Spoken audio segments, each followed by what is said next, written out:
नमस्कार, संसार क्रांति देख रहे हैं आप। मैं हूं आपके साथ सौम्या माथुर। फिलहाल मौजूद है आदमपुर के सारंगपुर गांव में, जहां पर डीएसपी सुरेंद्र सिंह बिश्नोई जी का निवास स्थान है। और निवास स्थान को हम लोग तस्वीरों के माध्यम से आपको दिखाना चाहेंगे, जहां पर डीएसपी का शव यहां पर लेकर आया जाएगा और उसके बाद यहीं पर उनके जो पैतृक गांव है सारंगपुर, वहीं पर उनका दाह संस्कार किया जाएगा। अगर मैं बात करूं नूंह की, तो नूंह में बहुत बड़ा खनन माफिया चल रहा था, जिस पर फुल स्टॉप लगाने के लिए एक तरह से रेड की थी डीएसपी सुरेंद्र सिंह बिश्नोई ने, और जिसके बाद उनको डंपर से कुचल दिया गया। बताया जा रहा है कि डंपर के सामने उन्होंने अपनी सरकारी गाड़ी लगा दी थी, और जैसे ही वो सरकारी गाड़ी से बाहर निकले, उसके बाद जो है डंपर से उनको कुचल दिया गया, और डंपर के अंदर जो है रोड़ियां भरी हुई थी। फिलहाल हम लोग उनके निवास स्थान पर मौजूद है और वहां से हम आपको लाइव तस्वीरें दिखा रहे हैं। फिलहाल की अगर बात करें तो डीएसपी सुरेंद्र सिंह बिश्नोई के जो भतीजे हैं और भतीजे की जो बहू है, वो यहाँ पर पहुंच चुके हैं, निवास स्थान को खोलने का कार्य किया है। अगर हम लोग डीएसपी सुरेंद्र सिंह की पूरी फैमिली की बात करें तो कुरुक्षेत्र में उनकी पत्नी रहती है, और साथ में अगर बेटा बेटी की बात करें तो उनकी बेटी जो है वो बेंगलुरु में एक निजी बैंक के अंदर ऑफिसर है, और जो उनका बेटा है वो कनाडा में है।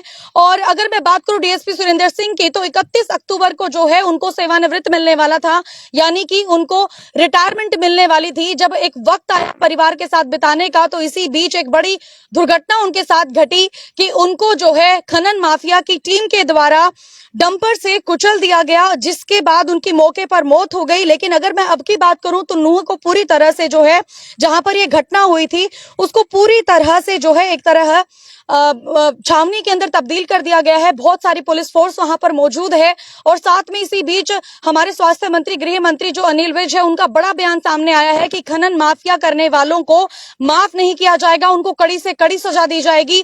और इसी बीच अगर हम लोग बात करें हरियाणा के मुख्यमंत्री मनोहर लाल खट्टर की, तो वो गुड़गांव के एक प्रोग्राम में पहुंचे थे, जहां पर उन्होंने 2 मिनट का जो है मौन व्रत भी धारण किया, मौन किया, ताकि जो है उनकी आत्मा को शांति मिल सके, डीएसपी सुरेंद्र सिंह की आत्मा को शांति मिल सके। और साथ में जो है उन्होंने ये भी ऐलान किया है कि पूरे परिवार को 1 करोड़ रुपए देने का कार्य किया जाएगा। ये सूत्रों के हवाले से खबर मिली है, और साथ में परिवार वालों में से एक को सरकारी नौकरी देने का कार्य किया जाएगा।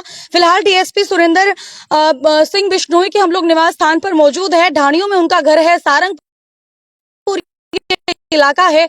और इसके साथ ही अगर मैं बात करूं यहाँ के विधायक कुलदीप बिश्नोई की, तो उन्होंने भी प्रेस नोट रिलीज करके जो है इस घटना के ऊपर कहा है कि ये बड़ी दयनीय घटना है और दंडनीय घटना है उन लोगों के लिए जिन्होंने है।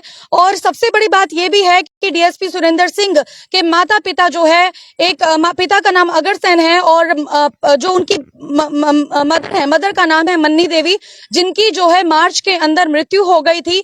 और अब जो है जुलाई के अंदर जो है डीएसपी सुरेंद्र सिंह की भी निर्मम तरीके से एक तरह हत्या उतारा है। उनके साथ भी इसी तरह का व्यवहार होना चाहिए, और एक भी खनन माफिया का व्यक्ति नहीं बचना चाहिए, क्योंकि ये बहुत बड़ी घटना है। और इसके बाद जो है सरकार के अगर कान नहीं खड़े, और मार्च में उनके पिता अगरसेन की मौत हो गई थी, कुल 23 दिन के अंतराल में माता पिता की मौत हो गई थी, तब सुरेंद्र बिश्नोई अपने पैतृक गांव सारंगपुर आए थे। सुरेंद्र बिश्नोई के सबसे बड़े भाई अजीत की मौत 2009 में हो गई थी। दूसरे भाई के जो दूसरे नंबर के भाई है ओम प्रकाश, वो खेती बाड़ी करके काम संभालते हैं। तीसरे भाई है मक्खन।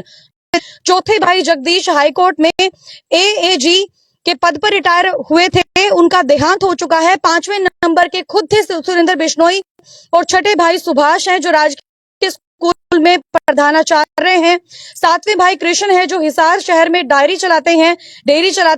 परिवार के लोग गुरुग्राम पहुंच रहे हैं। डीएसपी सुरेंद्र बिश्नोई की बेटी प्रियंका बेंगलुरु के एक बैंक में डिप्टी मैनेजर है, उनका दामाद भी बैंक में मैनेजर है। बेटा सिद्धार्थ बीटेक के बाद मास्टर डिग्री करने के लिए कनाडा गया हुआ है। सिद्धार्थ की शादी हो चुकी है। उनके 2 जुड़वा बेटे 11 सितंबर 2020 को पैदा हुए थे। सुरेंद्र की पत्नी कौशल्या एक तरह से हाउसवाइफ है, और यहाँ पर आप देख सकते हैं तस्वीरों के माध्यम से कि तांता लगा हुआ है ग्रामवासियों का, और शायद हो सकता है कि उनके भाई सुभाष ही हो।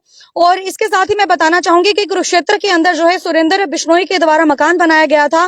सुरेंद्र बिश्नोई पहले पशुपालन विभाग में कलेक्टर सुपरवाइजर भर्ती हुए थे।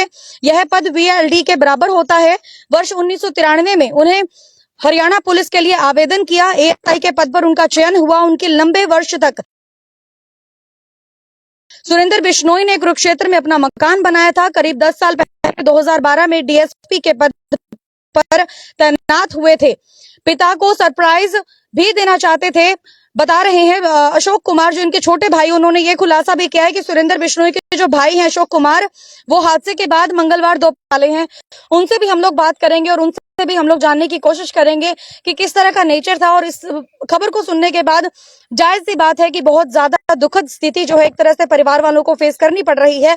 इस स्थिति में हम लोग भी चाहेंगे कि उनके भगवान से यही चाहेंगे कि इस दुख की घड़ी के अंदर भगवान भी उनको हिम्मत दे कि वो इस कठिन घड़ी से लड़ सके। लेकिन सबसे बड़ा सवाल जो है सरकार के खिलाफ यही खड़ा होता है कि डीएसपी होने के बावजूद इस तरह की निर्मम हत्या उनकी की गई है। तो ऐसे में पुलिस की आंतरिक सुरक्षा कहाँ है पुलिस की आंतरिक सुरक्षा?